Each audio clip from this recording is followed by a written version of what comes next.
What's going to be the likely impact of the reciprocal tariffs that President Trump has threatened against India?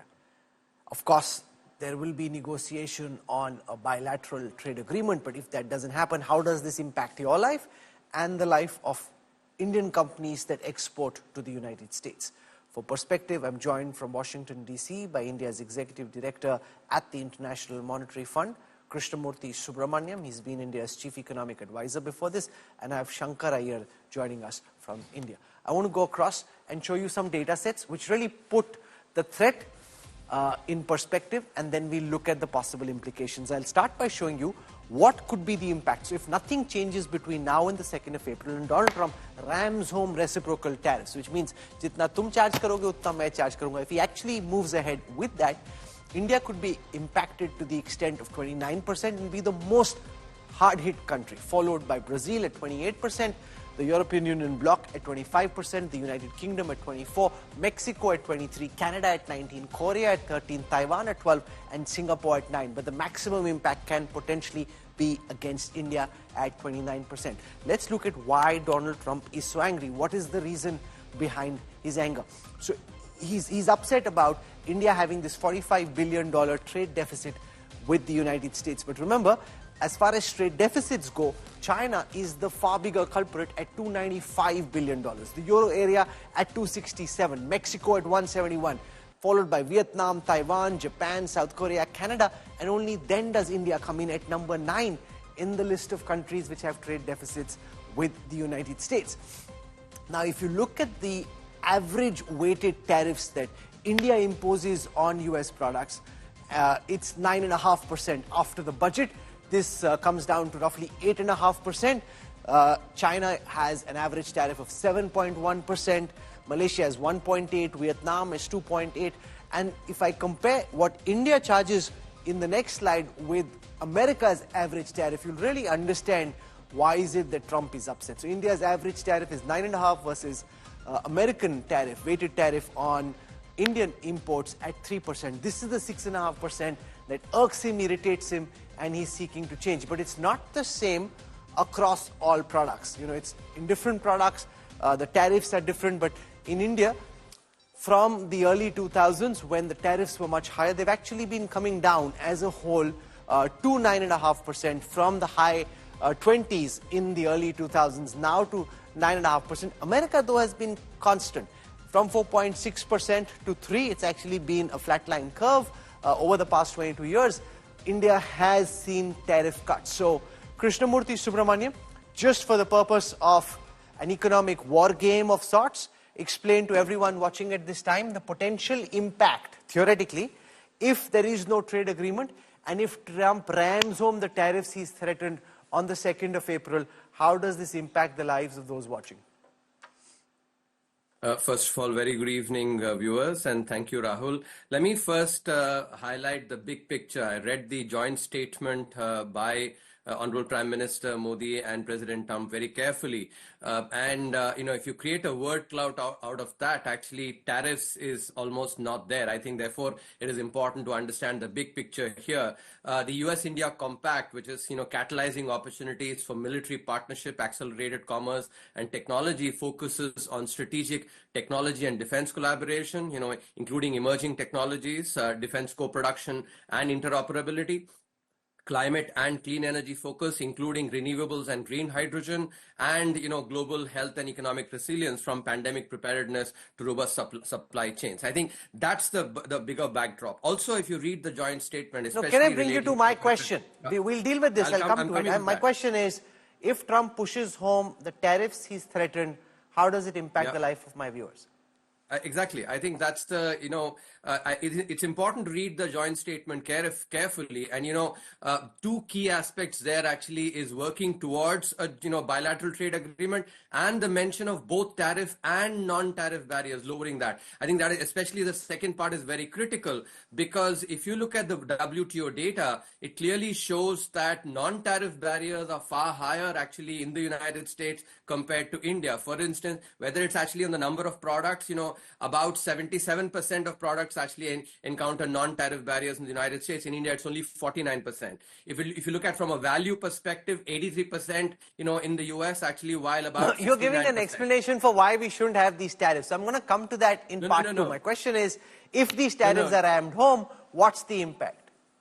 I think, Rahul, you have to understand actually, it is the fact that the joint statement talks about lowering both and reciprocity, which means that in the reciprocity and the negotiations thereby, both of these will be there. So I think, your effort to try and actually blow this up, far more is clearly not in the right place. That's what I'm trying to actually explain to the viewers. The impact is likely to be much less than how Rahul is, looking to make this, seem. That's the main point, viewers, that I'm trying to actually make you understand. Both from the big picture perspective and also the reciprocity and the inclusion of tariff and non-tariff barriers. Okay, let me put that same question to Shankaraya. I'll come back to you in a moment, sir. Shankaraya, just for the purpose of our viewers actually understanding, if there is no trade agreement and there is no extension of the 2nd April deadline, how does the life of Indian companies exporting to the US and Indian consumers consuming American products in India change, in your view? What could be the impact? Well, hopefully they will have a USTR soon and a Commerce Secretary soon, and then they will figure out what they want to do in the study that they're doing. The extent of the damage will depend on the magnitude of what there is also a floating rumor that Trump now wants to use VAT or our GST as one of the aspects of tariff, and he wants to calculate. Now, we don't know exactly how this will pan out, but I can tell you that sectorally, if this thing goes to, well, from bad to worse, push comes to shove, whatever the cliche you want to use, I think there are 2 or 3 segments which will probably hurt. One is the gem and jewelry sector, which operates on thin margins, which requires the US market to sort of build scale. The other will be pharma. If whatever nonsense is happening there in the discussion, there is talk about cutting down Medicaid, there is talk about trimming the number of workforce, there is talk about forcing pharma companies to deliver drugs at a particular price.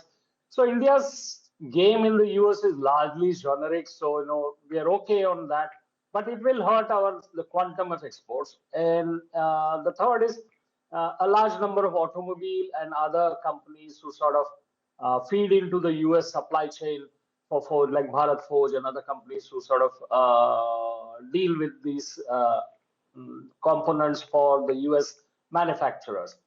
On the issue of whether how badly it will hurt us, one aspect that was useful to know, Rahul, is that if the price of medicines goes up, it's going to hurt the US citizen and the US government balance sheet because Medicaid is covered there.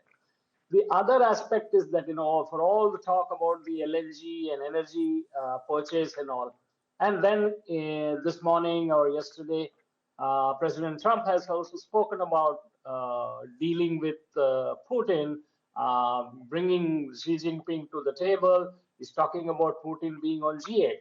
Presumably, all this happens, then the sanctions get lifted. Why would India want to buy expensive LNG from Those US? are important points. And I want to come to what Krishnamurthy Subramanian was saying. And you're in Washington at the moment at the IMF. And it's a bit of an absurd situation. The Trump administration doesn't have a confirmed trade representative.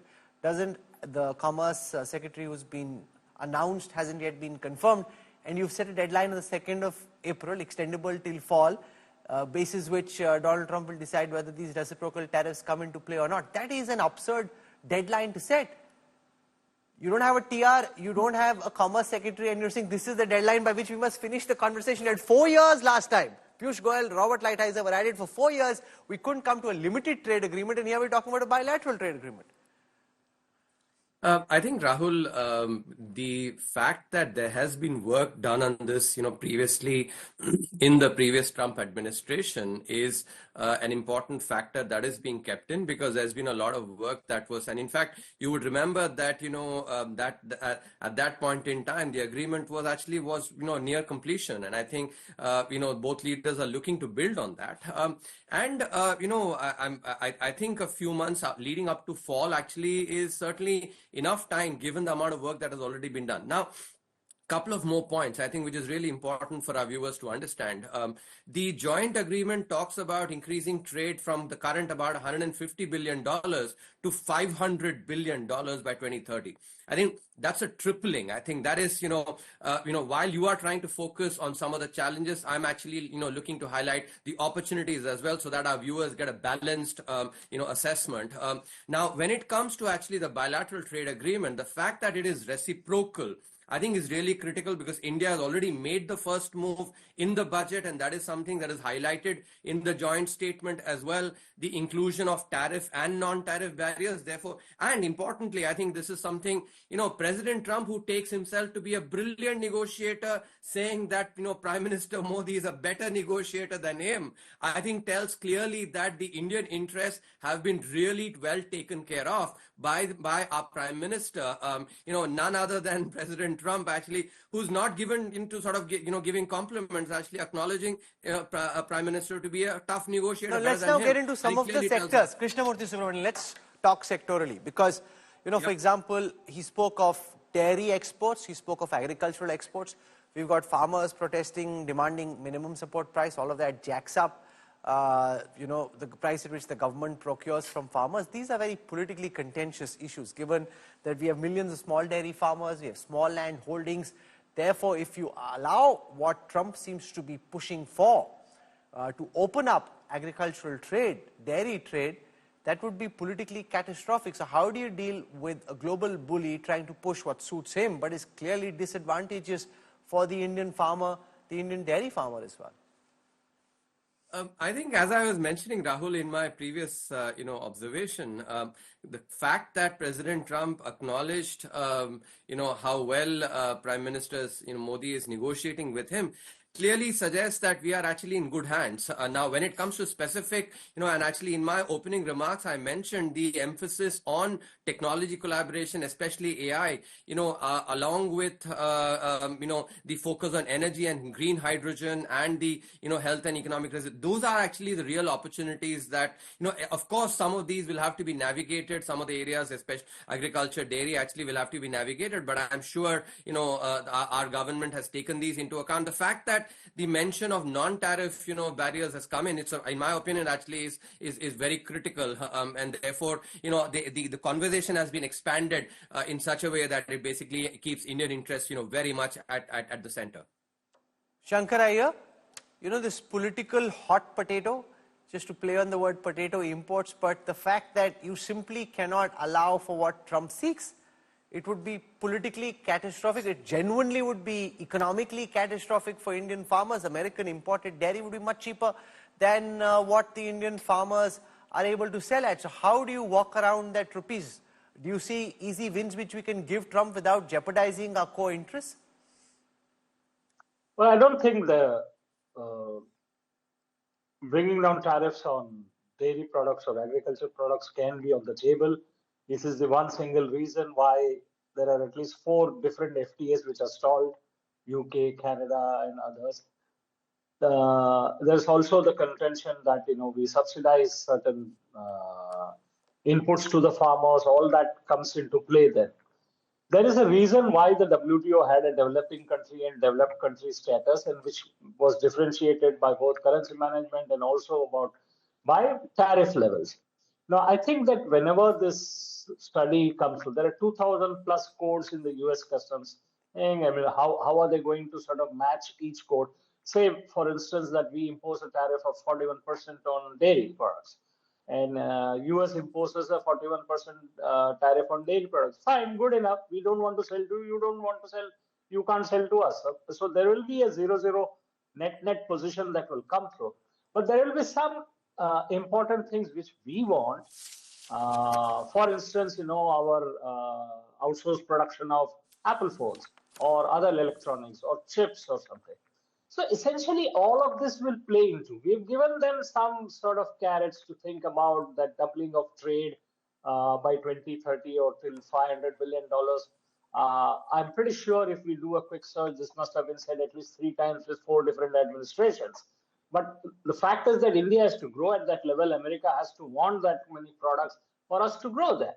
So I think that just by increasing our purchase of LNG and energy products from there, and by the nuclear equipment for the nuclear commerce, I think we'll bridge some of this deficit that Trump is worried about.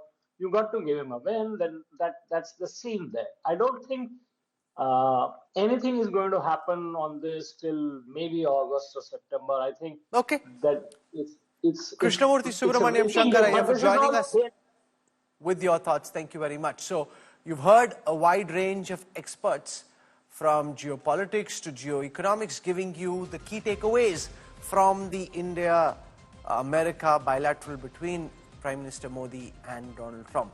The big picture is don't let tariffs dominate the agenda. That's clearly one agenda item, but net the trajectory is positive, and there's a lot else that's on the table which keeps the India-America relationship going. Trump reciprocal tariffs are clearly a barrier, a speed bump of sorts, as it were, and we'll have to find a way of being able to negotiate it without compromising India's national interests.